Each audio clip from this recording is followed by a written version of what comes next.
Pravrajika Vedaprana is with us. And in the second day of fifth session, so we'll have Satsang. Satsang is very important because then only we are uplifted. Generally we live in this world and we are engaged in mundane work and hardly we remember, but then we need some inspiration, and not to think that it is created by any person.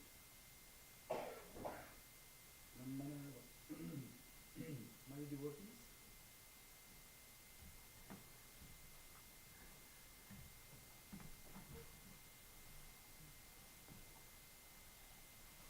it is said in the Gita, Machittaha Madgata Prana Bodhayanta Parasvara. Those who have dedicated their souls to me, Machitta, Madgata Prana, and their vital forces and all resources are dedicated to me. They talk about me and they draw great pleasure talking about me. And later he says, Dadami Buddhi Yogam Tam Yena Mam Upayanti Te. I give subtle intellect, Buddhi Yoga means pure knowledge, and by that they attain me. So it is not created by anybody. It comes. And that is divine. So satsang is very important in our lives. Then only we try to see the higher thoughts, higher subtle, very subtle, intricate thoughts, and also beyond thoughts. So that is why satsang is very important. So we are happy that revered Mataji is here. So we'll listen from her. First we'll read from the Gospel of Sri Ramakrishna.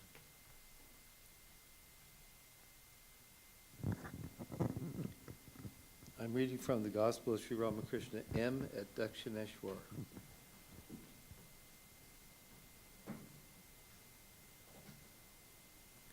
All that I have just said belongs to the realm of reasoning. Brahman alone is real, and the world illusory. That is reasoning. And everything but Brahman is like a dream. But this is an extremely difficult path.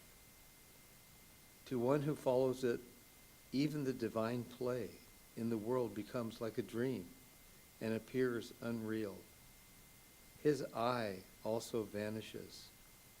The followers of this path do not accept the divine incarnation. It is a very difficult path. The lovers of God should not hear much of such reasoning. That is why God incarnates himself as man and teaches people the path of devotion. He exhorts people to cultivate self-surrender to God. Following the path of devotion, one realizes everything through his grace, both knowledge and supreme wisdom. God sports in this world. He is under the control of his devotees. Shyama, the Divine Mother, is herself tied by the cord of the love of her devotee. Sometimes God becomes the magnet and the devotee the needle. And sometimes the devotee becomes the magnet and God the needle. The devotee attracts God to him. God is the beloved of his devotee, and he is under his control. According to one school, the gopis of Vrindavan, like Yasuda, had believed in the formless God in their previous births, but they did not derive any satisfaction from this belief. That is why later on they enjoyed so much bliss in the company of Sri Krishna in the Vrindavan episode of his life. One day Krishna said to the gopis, "Come along, I shall show you the abode of the eternal. Let us go to the Yamuna for a bath." As they dived into the waters of the river, they at once saw Goloka. Next they saw the indivisible light.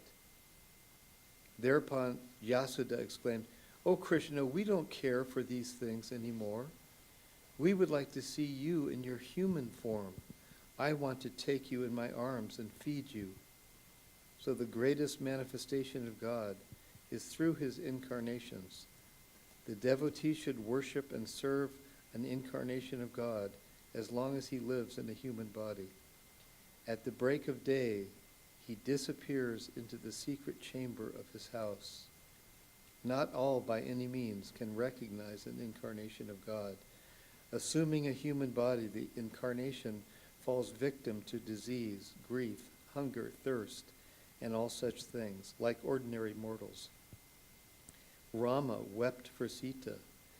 Brahman weeps, ensnared, entrapped in the snare of the 5 elements. It is said in the Purana that God, in his incarnation as the sow, lived happily with his young ones, even after the destruction of Hiranyaksha. According to Hindu mythology, God incarnated himself as a sow in order to save the world from the inequities of the demon Hiranyaksha.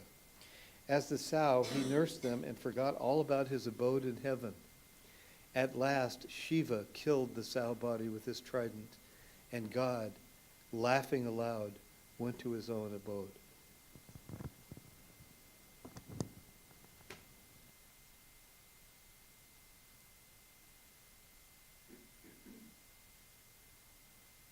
Do you like to open? Can you speak, please? So this, what Sri Ramakrishna said, is very intricate, very, very intricate. First he mentioned about the Vedantic view. This world is illusory. And Brahman alone is real. But this is very difficult for ordinary people. In Bhagavad Gita we see Bhagavan Sri Krishna also says that kleshu adhikatarastesham abhyakta asakta chetasam. Abhyakta means unmanifested. Those who are attached with unmanifested, for them it is very difficult. Kleshu adhikatarastesham abhyakta asakta chetasam. So, just think, which we cannot think, how to think about it, how to manifest that, how to realize that, which we cannot think, beyond thought. Yato vacho nivartante aprapya manasa saha. Those who the mind and speech returns without touching. And that we are trying to fathom. It's very difficult. For ordinary people, for us, it is always better to have incarnation, because then we can interact. We can talk to him. We can feed like Mother Yashoda. So it is not that Mother Yashoda was bereft of knowledge. Mother Yashoda had full knowledge who Sri Krishna is. But somehow she wanted to have a little ego, as in the words of Sri Krishna, Sri Ramakrishna. Sri Ramakrishna said that devotee wants little ego to enjoy the divinity. It's like immense expanse of water, and a person puts a mark, putting the hand. This is me, that is you. But this is only imaginary. He knows that, he or she knows that it is the same divinity here, same divinity there. But still want to enjoy. To enjoy, there must be little difference. To have that, devotee wants to have little separation. Then only interaction happens. So Sri Krishna said, let us go and have a bath to see Vaikuntha. Mother Yashoda said, we don't bother about it. We want to feed you. We want to serve you. That is our devotion. That's our interaction with you. So this is not before knowledge. After knowledge, a situation comes when one interacts with God with that keeping a little separation. Say Sri Ramakrishna. He attained the Supreme. But then what? He became like us. He came down to interact with Naren, to Rakhal, to all other things. Then only sport happens. If I am he, then there is no sport, there is no interaction. So this is very high philosophy, we can also say philosophy, and also way of life. You see, we do everything. We cook, we do whole chores in our household. But if we can make God our own, then we interact with Him. We can serve through all those means. So, this is what Sri Ramakrishna said. Yeah, Mataji, please. I'm reminded of that incident in Sri Ramakrishna's life. He had broken his arm, and he's talking to the devotees, and he's saying, Mother is teaching me. See, I was in some state, and I was in love with some form of God, and and then suddenly I lost my ability to know that I was walking along a path or something, and boom, I fell and I broke my arm. So she's teaching me, let me learn Nara Lila, let me learn Divine sport that human. With sporting with God through the forms of men. And it's like of course, Swami said it so beautifully, that yes, we want to sport with God through the limitation of our bodies and minds, don't we? Our personalities here as human beings. But God wants to sport with us. And so how does God sport with us? He sports with us through our human forms. And he gave the name, rather than divine Leela, he gave the name Nara Leela, the sport of God with man. I think that's it's a beautiful, there's nothing like that gospel. As Swami Vivekananda said, he could write volumes and volumes of ideas and thoughts and things like that for one paragraph, or like that of Sri Ramakrishna saying in there. He found so much meaning, so much, an ocean of meaning. He could just go on and on. He said he could do that. Just to think of what it must have been like to listen to Sri Ramakrishna actually talk in person, just pouring out of him this ocean of divine awareness that is at the center of the universe and that actually is in our own hearts. We don't think that way because we feel, here we are, how can an ocean be inside us, you know? But that's the opposite way of understanding that we can achieve ourselves through japa and meditation, really, and selfless service, and study, and satsang, as we're doing right now, in our own presence, all of us, feeling something more universal that we're a part of.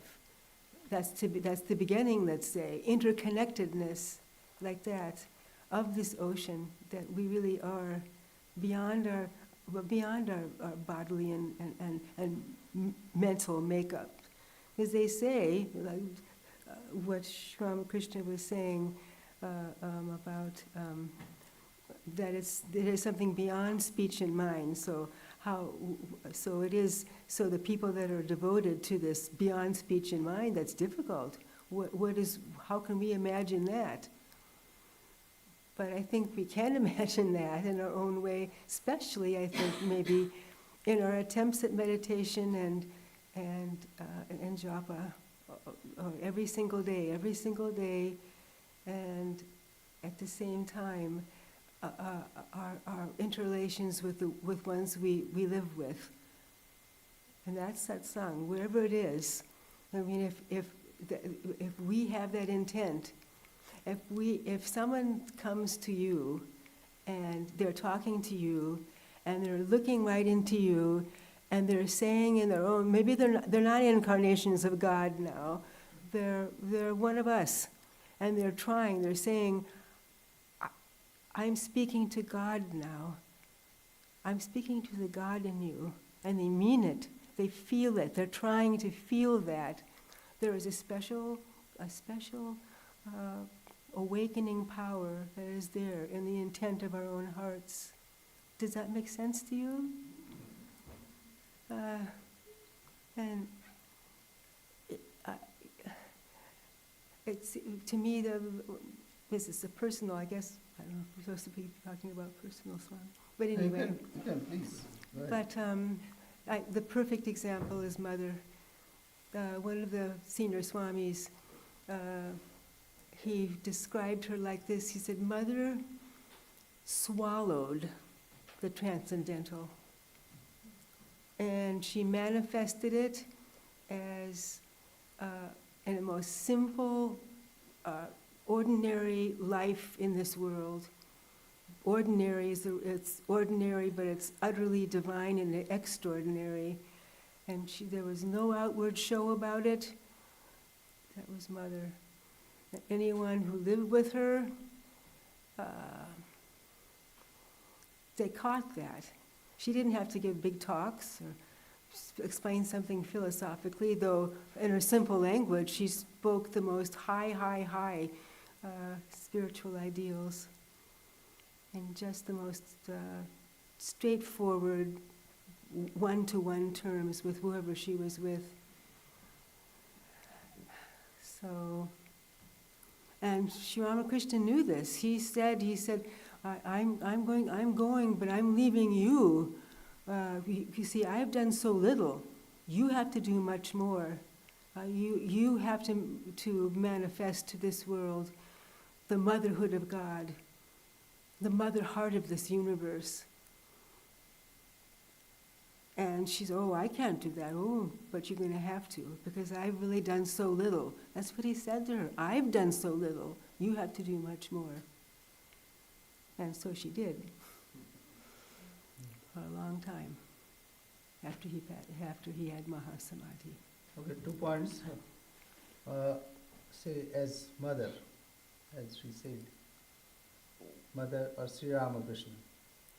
After realization, they came down so that we can understand them a little, whatever can.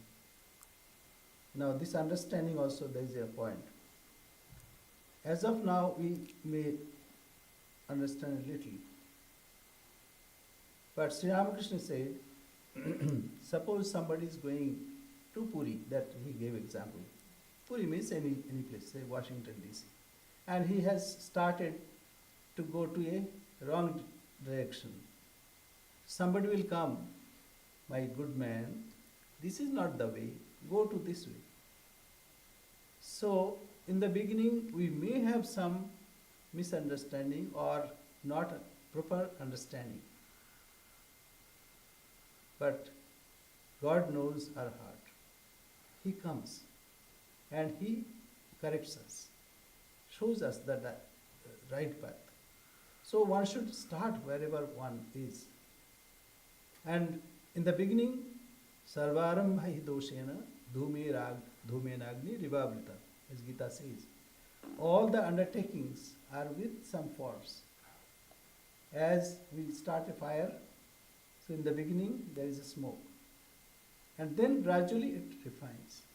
So our understanding may not be 100% wherever we are. But if we start, then God corrects us. Oh, this is not good.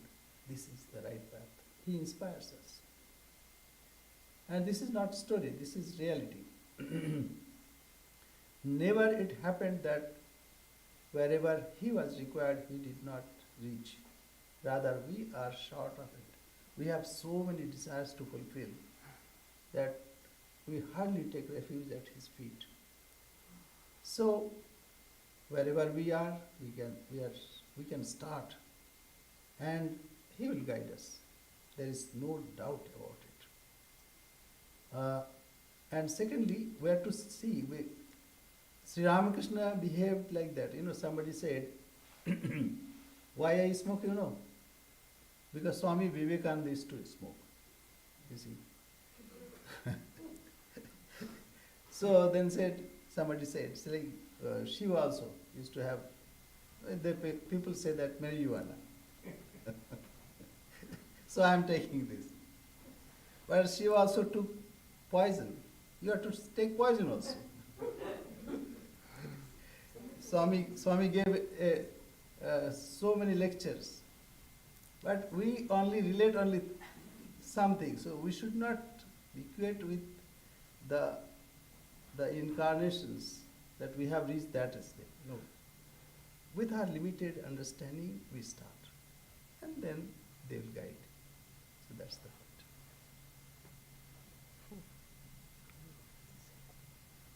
So Naralila, you see what is Naralila? So various leelas are there. Naralila, Daiva Leela. Even Naralila also various, in Vaishnava Shastra. Balya, Pauganda, like various times. Say Sri Krishna, when a baby Krishna, he's doing with mother and all the people. As baby, that's also a Leela. Then grows up a little. And then Leela with children, say of same age. And he grows up further. He is a kingmaker, and he guides the whole Kurukshetra and Mahabharata. So, he has various aspects. Whatever we can take, that's good for us. And devotion is wonderful that we can do. Whatever, see, we are cooking, whatever we cook, we can offer that to God. We can converse with him, whatever way we understand. That's why God has given all aspects, not limited with this aspect or that aspect. So, there are 5 ways. One is Shanta, peaceful, meditating, peacefully, Shanta. So that's also a way. Then Dasya, like I'm a servant of God. So that's also good. Like Hanuman, for Ram Kaj, he could jump the ocean. And he would teach Ravan a lesson, but he did not do, because that will reduce Rama from his glory. So that's why for Sri Rama, he did everything. Then comes Saukya. Saukya means friendship. Friendship, like friends, like we can see in Vrindavan Leela. And then friends, then comes Vatsalya. Loving God as a child, or being a child, that Vatsalya Bhav. Like we are children of mother. And then last is Madhur. Madhur means sweet relationship with God. But one should not venture there, because that's very high, it is dangerous also, until or unless one is totally practicing brahmacharya, one should not think about it. Like a Madhur is like relationship with God as husband. So various aspects are there, whatever is suitable for us. And it's better, as Sri Ramakrishna also said, that I love mother as child. That's very pure and very affectionate, enjoyable. So that is our safe way of loving God. Hmm. You were mentioning the five rasas, the five flavors of devotion, human devotion. And I just remember, there's a beautiful section in Swami Sarvadeshananda's book, Mother as I Saw Her, called rasa as the sustaining principle of life. And so he's speaking of rasa. It actually, like the Taittiriya Upanishad, he has a beautiful verse talking about Raso Vaisa. the spiritual foundation of life, of ourselves, the spiritual ground of ourselves. Swami Sarvagatananda used to say, God means the ground of our dwelling. It's in us, this divine rasa. And this rasa is such, yes, it's beyond expression, it's beyond all these things that the Upanishad is saying, but you know, it's the very essence, it's the vitality, it's everything, it's the flavor, it's the very sustaining power and energy of our lives, this rasa. And it is, if we touch that, then this identity comes to us of our oneness with this whole universe and with everyone, this rasa of existence. And anybody who feels this, it's blissful. You feel this bliss in the air, and it completely fulfills one forever. And if you even take one little molecule of separation in that perfect identity, then you have fear. You have separation, you have fear. And so no, you keep into that identity. You're living in this life. It's not that you drop dead like that. You live in this life, but you live in and through that identity. And then he speaks of, because this Swami Sarvadeshananda, he was Gopesh, one of the boys, young boys who lived with mother and served her at Jairambati. And he saw mother's love for people, and then he saw our normal human emotion of love, and he dwelt on this, and he gives a beautiful example. He was walking along a path, a road there from Jairambati to another village, and he saw this very poor,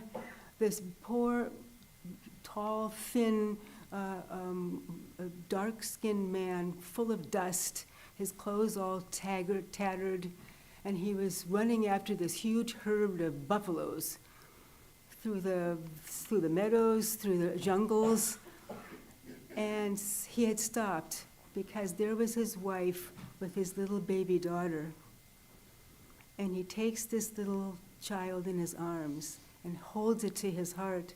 Then he kisses her head, and then he gives the daughter back to his wife, and he runs after the buffaloes again. But he keeps on turning with tear-filled eyes, looking at his little daughter, and is nestled in his wife's arms. And so he thought to himself, yes, this man has taken this job only for the sake of that little one. And his whole soul is there, and it's this complete sustenance of his life. It's the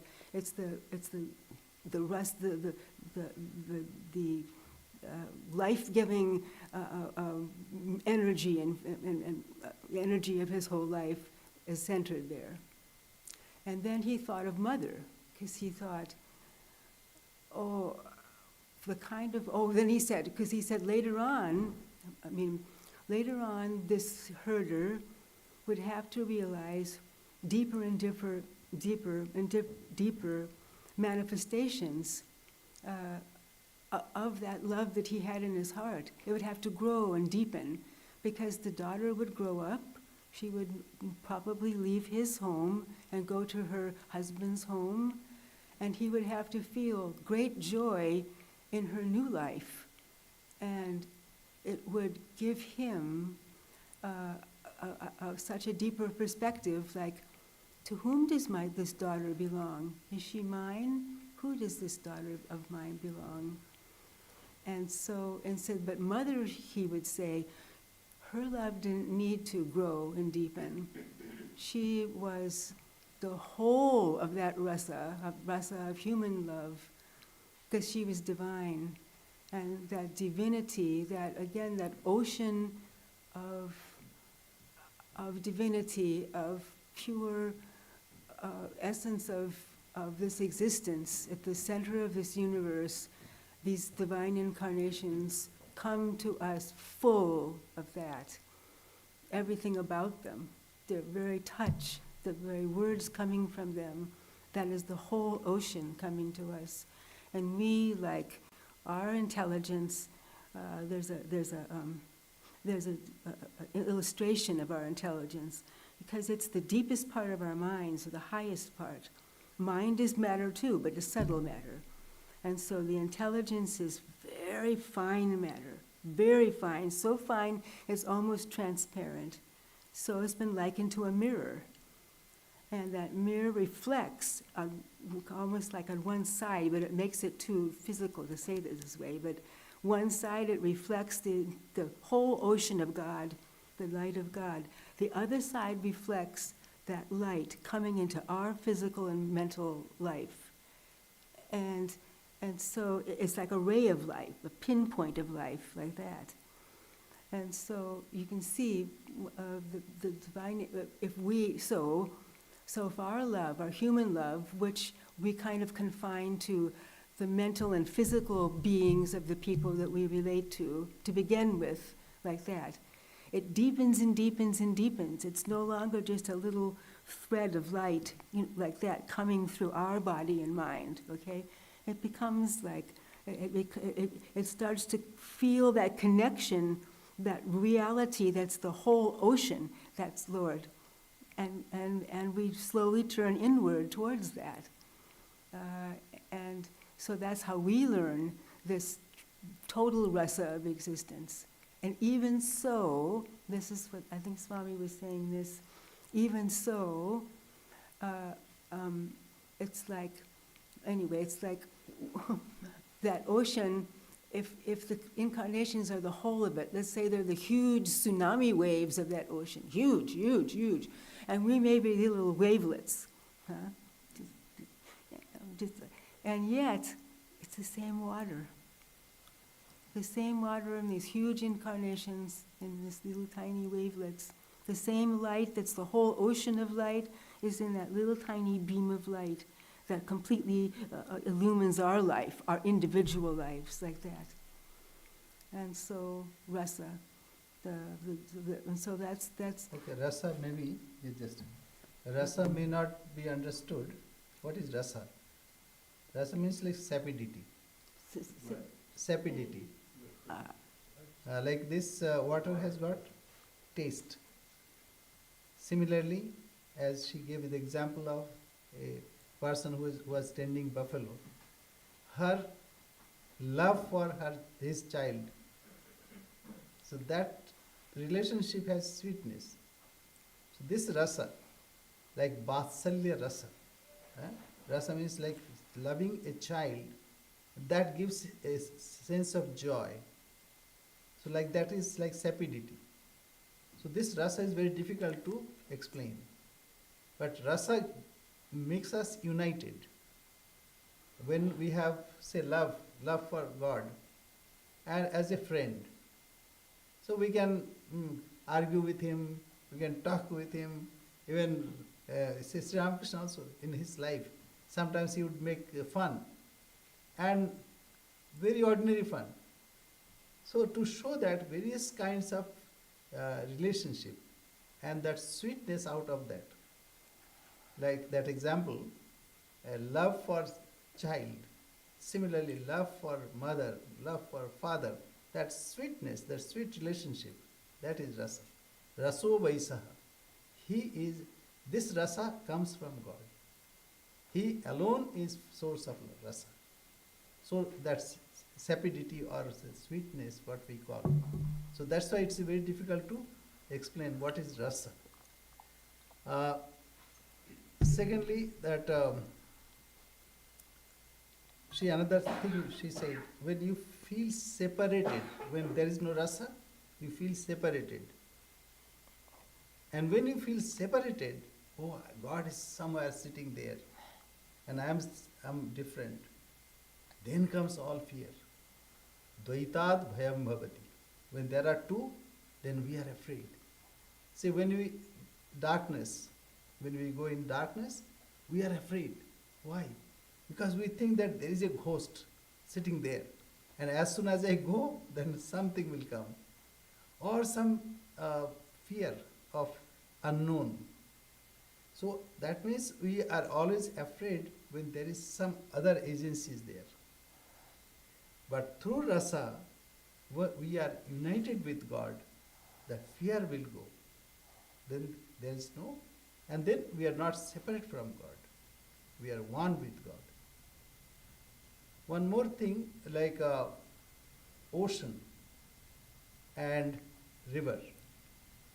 River pours its water and becomes one with the ocean. Similarly, when we have that love for God, then we feel that we are one with Him. And river, sandhyamana samudre, like astam gacchati, like breaking all the barriers, all the shores, it enters in the ocean. So various ways are there. Somebody would say, no, we don't want to merge there. We want to taste sugar. Chini hote chai na ma, chini khete bhalobashe. That means I want to taste sugar. I want to eat sugar. Why should I be sugar? So some would like, no, I don't want to be united with God. Let me have that separate entity, and we want to enjoy sugar. That's also good. So all these are various ideas are there. Advaitins will say, no. When there is separation, then you are afraid. So we don't want any separation. We are one with God. But devotee will say, okay, you go your path, but I love God. For loving, we need some separation. And ultimately it is like, as Sri Ramakrishna said, he went to an exhibition. There he saw various dolls, but all made up of sugar. So apparently there are separation, but actually it is all one. So these are various aspects of the same reality, and anyone we can have with us. I had a question. I think, Pravrajika, when you were talking about the fear, in my mind, I was hearing from the Chaitanya prayer, an instant separation from thee, O Govinda. Is that what I don't know. Like, if you touch that divinity, then if any separation from that, that's the fear. Like, God, I had that bliss and now I'll never get that again. That's what it seemed like. Or maybe I'm off the mark. Yeah, that beautiful. Yeah, So shlokas of instruction. That's what they chant, don't they, every day in Hollywood. Here also. Oh. So, how can I say? Chaitanya is considered an incarnation of God. And he's speaking from such a deep, an infinite dimension of love. And yes, sweetness is there, unity is there, fulfillment is there, everything. And yet it's a lila with a great knower of God. It is like that. If you feel, again, as if I'm saying it as if it's my experience, because it's not. So he's saying, yes, if I'm deflected even for a minute from this, my complete identity with you, Lord, I am absolutely distraught. It's like there's nothing left of my life with any value whatsoever. Like that. I mean, and these words are so inadequate. Can you imagine the depth of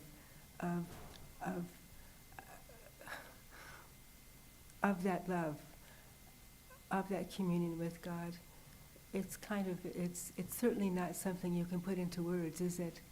And yet it's echoed in our lives. If we love someone so much and they're taken from us, that grief is profound. And so this is our human drama that we go through. And these great divine, it's like Rama weeps enwrapped in the 5 elements. Rama weeps, let alone us. That's from Gospel of Sri Panchabhuter Phade Brahma Pore Kande. That means case of 5 elements, they are Brahman entangled, then weeps. That's in Gospel of Sri Ramakrishna. And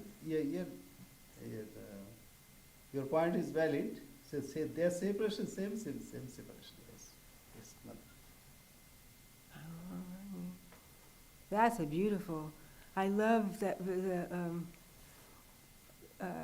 how he says, if you just unceasingly chant the name of the Lord and His glories, then the mirror of your heart will be wiped clean.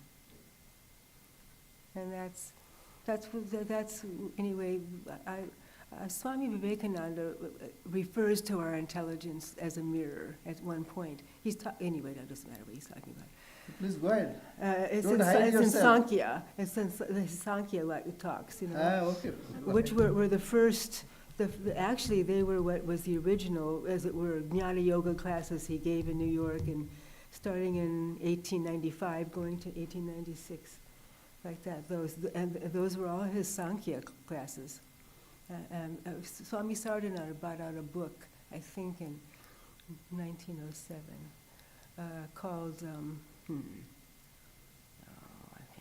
Anyway, and those actually were the original talks of Swamiji's Jnana Yoga, which is not what, you know, they're all in the complete works, but they're scattered around. Some of them are in the official Jnana Yoga that, you know, has come down to us now as the yoga of Jnana Yoga. Anyway. But why are we talking about this? Yeah, devotion is better. You were devotees. But mirror. So he calls that.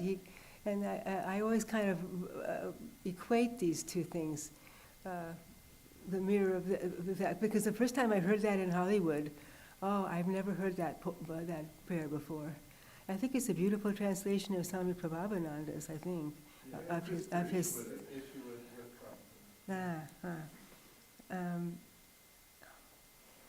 Anyway, so just think of it. So the highest philosophy we can talk about, we can read Vivekachudamani or Vedanta Sara or the Panchadashi and all these, and they're beautiful texts. They really are beautiful. We had to study them with Swami Prabhupada. And I had a prejudice against them to begin with. I said, this is all fusty, I don't want to. And by the time we got into it, I realized, oh my goodness, no, this is very beautiful. It's really beautiful. But it's the same, isn't it? Because Sri Ramakrishna himself said, pure knowledge, pure devotion are identical. And pure mind. Huh? And pure mind also. Pure mind. And pure mind, pure, yes, pure mind. Pure intellect, pure mind, and pure self. Yeah. 3 things he said. Yeah. It is the one and the same thing. Yeah. So. Shuddha Buddhi, Shuddha Man, and Shuddha Atma is the same thing. Pure mind, pure self, and pure intellect. It's one and the same thing. When there is purity, there is only one thing. That's it. Bereft of other things. So we've talked about all these things. What is there more to say? I don't know if there's more to say.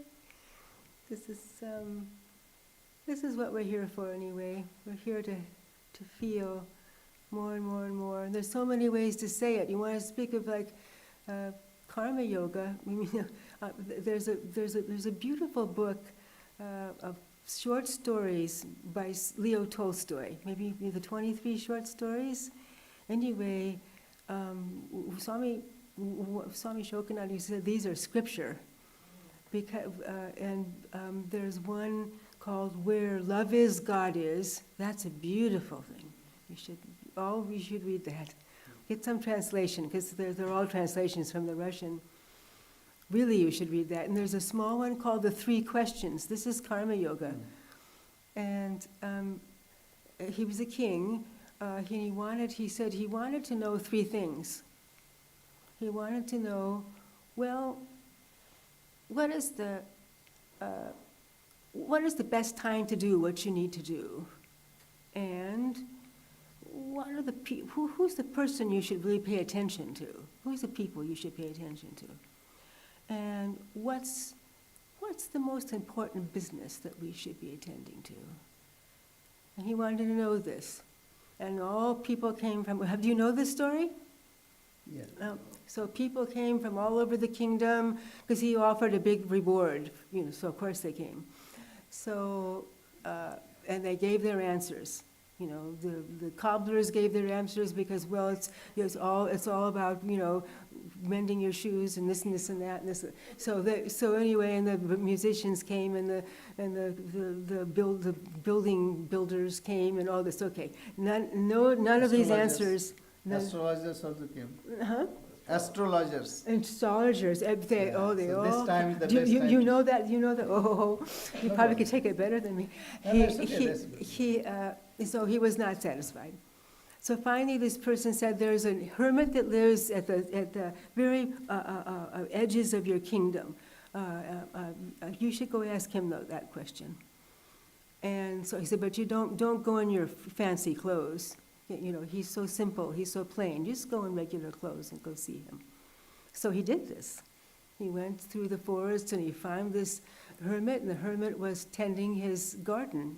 He was making furrows in the garden to plant.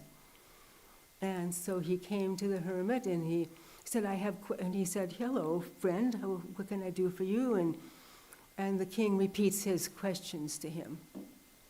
And the hermit looks at him kind of sweetly, and then he continues his gardening.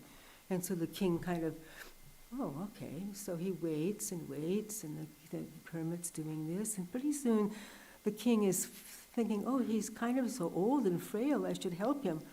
So he goes and he says, "Let me help you with that. You sit and rest for a while." So he started furrowing the rows of what he was trying to make to plant his fruits and vegetables, whatever. And so he did this for a while. Then the hermit said, "No, it's about time I take over now," and everything. And the king was kind of thinking inside, "Have you got my answers to the three questions?"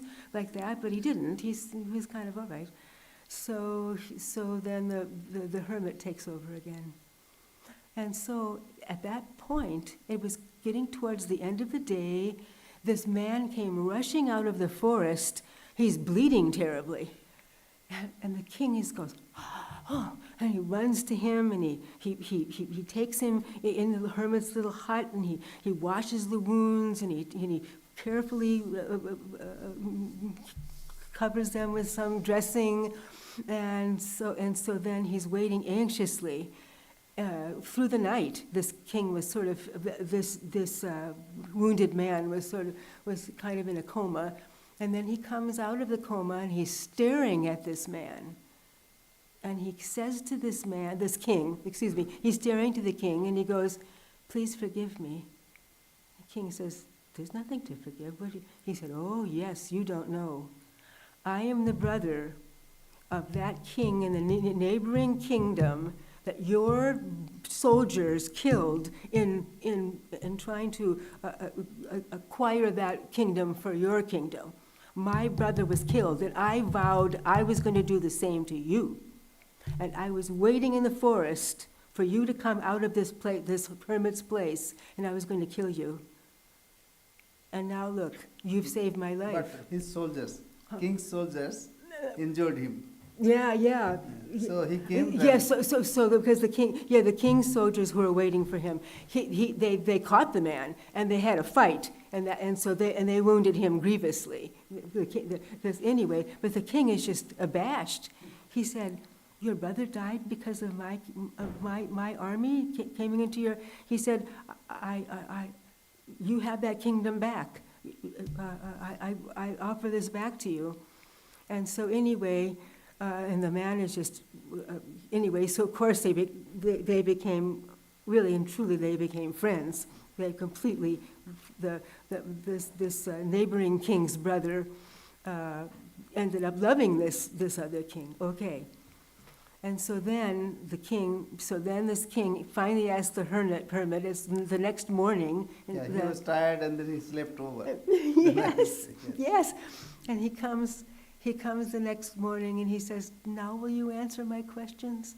And the hermit just smiles, "You've already answered your questions." And the king is kind of confused. He said, "Don't you see, the most important time to do anything is to do it right now, because that's when we have that touch of God that is touching our lives at that moment, not what's behind or what's ahead." So the most important time was when you came here and you saw me working in this field and you came and you helped me. You came and so the time passed in that way. You forgot about your questions, you helped me.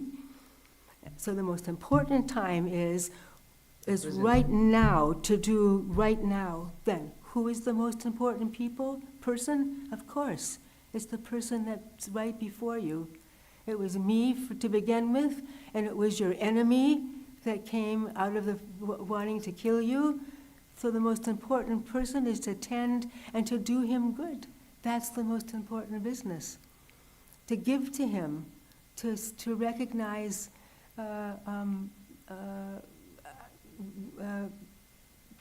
that he needs help. Christ said that too about, the Good Samaritan parable. Anyway,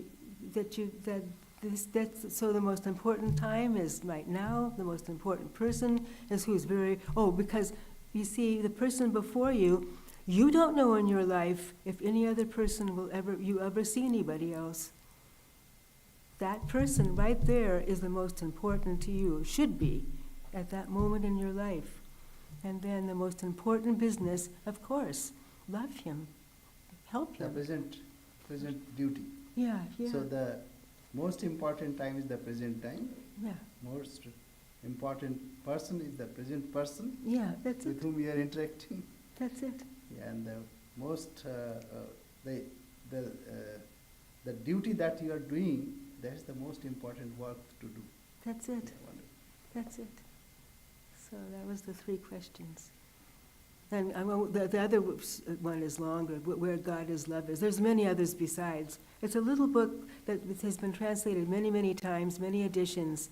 It's called The 23 Short Stories of Leo Tolstoy. And they really are beautiful. They really move you as you read them. Really, really touch your hearts. So anyway. Any questions? 8:30 now, so any question? I'll ask the question. Mataji, so we had a lovely discussion about sweetness and rasa. So might you give us a few inspirational ideas of practically how can we cultivate more sweetness? Cultivate sweetness. Think in your life of the sweetest time in your own life. Be introspective. Everybody has sweet moments in their lives. Then think of what was the cause of that sweetness. Was it something outside of yourself? Now this is getting too philosophical, I guess, and because so you're talking more. Was it outside of yourself? or was something in your own being that the circumstances outside of you brought forth, and you felt that sweetness. So where did the sweetness come from? Where did that sweetness come from? And if you get a little teeny driblet of that sweetness in whatever memories you have like that, then it's something to dwell on, because Lord is all sweet. God is all sweet. That's one way of saying. If He's all knowledge and He's all love and He's all everything, all excellent values, all that, He's also all sweetness. But you start with just your own memories, in your own life. Is there anybody here that hasn't had sweetness in their lives? I can't imagine there is not one being. So I hope Swami will say something. See, like this, as the story goes, the present time is the best time to start any work. And the present business is the best business to cultivate anything. So like sweetness also. And sweetness, source of, as Madaji says, source of sweetness is within us, God. Ishvara sarva bhutanam riddhesha arjuna krishna. So it's not anything alien, so from outside. So from within, that we have to cultivate. By practicing, we cultivate. Two things: abhyasa, vairagya abhyam, tannirodha. Abhyasa is practice, practice, practice. Swami Pravrajika used to say, practice, practice, practice. Struggle, struggle, struggle. Struggle, struggle, struggle. Practice, practice, practice. And discriminate. Whatever is not helpful, that we have to discriminate. So enmity, that means anger, frustration, jealousy, these are enemies. As we say, viparit bhavana. When we have anger, then we have to raise love within us. That to calm that anger. So this is also part of that practice, viparit bhavana. That word is not coming. So when we have certain kind of mood, we have to bring the to suppress that or to sublimate that, we have to bring the higher thoughts. And this is the present time, is the best time. So as we cultivate, we'll grow. And then, as I said in the beginning, as Sri Ramakrishna used to say, that somebody will come and say, my good man, this is the way.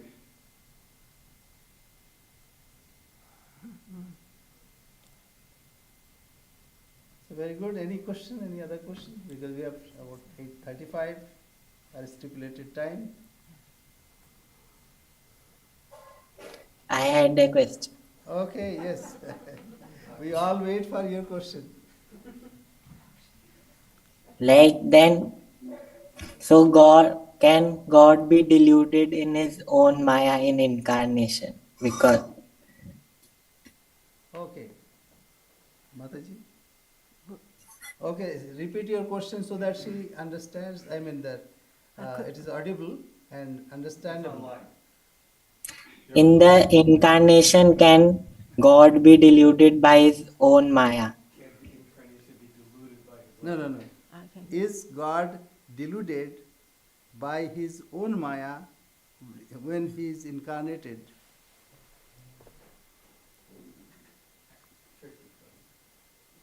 But I'm supposed to be the expert on this. Anyway, This is simple question. They Very say- simple. Yes, go ahead. yes and no. Okay, Because no. even mother, people would ask the boys around her and then the people around her would say, Mother, do you always remember your divine nature? And she would say, how can I do that?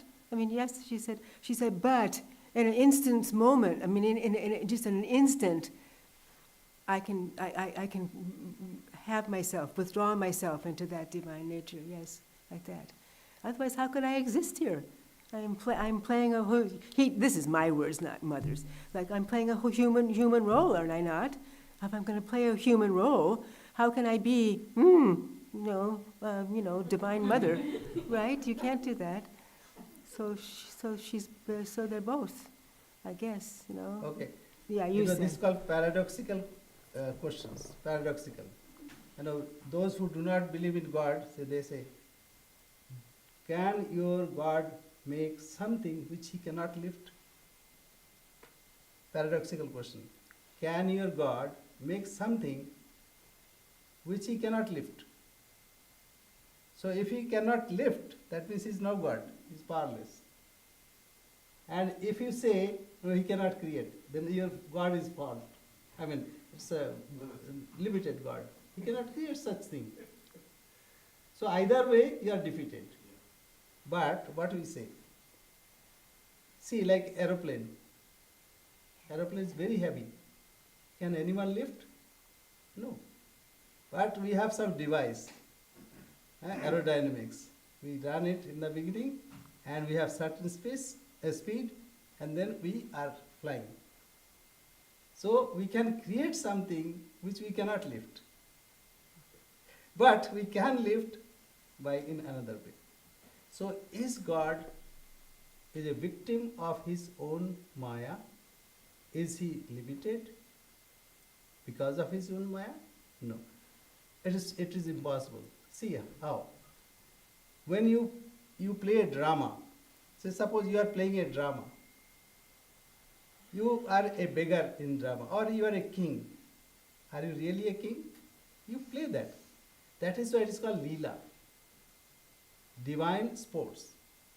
That means God comes, he knows what he is.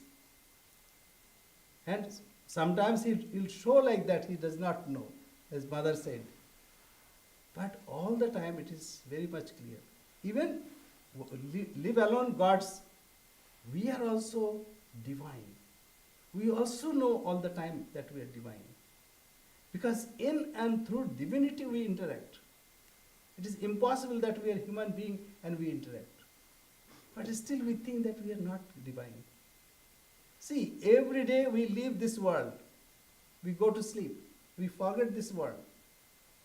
But we think, no, this world, this body is real. But when we sleep, we don't feel that we have bodies. We don't feel that we have so much of bank balance and so many relations. We ourselves, limited being. Think of God now. Infinite times better than us. I mean, if you compare as of now.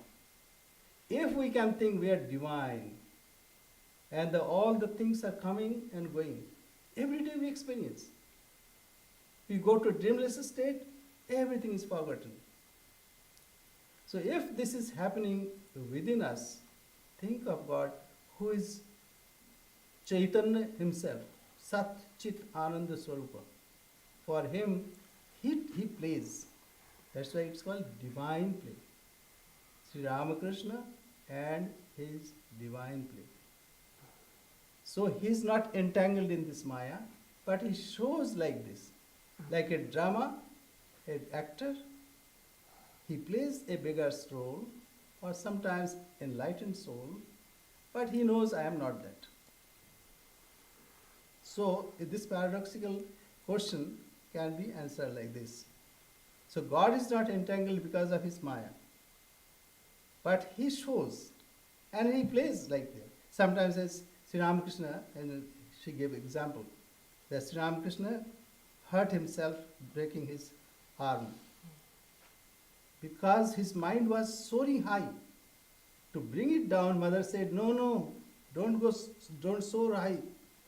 You are now acting as human being. You have to continue this human Leela, Nara Leela. You enjoy Nara Leela now. Don't soar your mind high. So this is, suppose we forget about God, this happens with us also all the time. See, when we are attracted with something, even then within us somebody is saying, no, no, don't go. But because of our previous impressions that we run for that. But then we are thrust there, or we are kicked there, then we come back. So this is, in our case, think of the divine who has just incarnated to show us the way. Does it make sense? Yes. Good. Okay, thank you very much. Thank you very much. Thank you. जय श्री गुरु महाराज जी की जय. जय महामा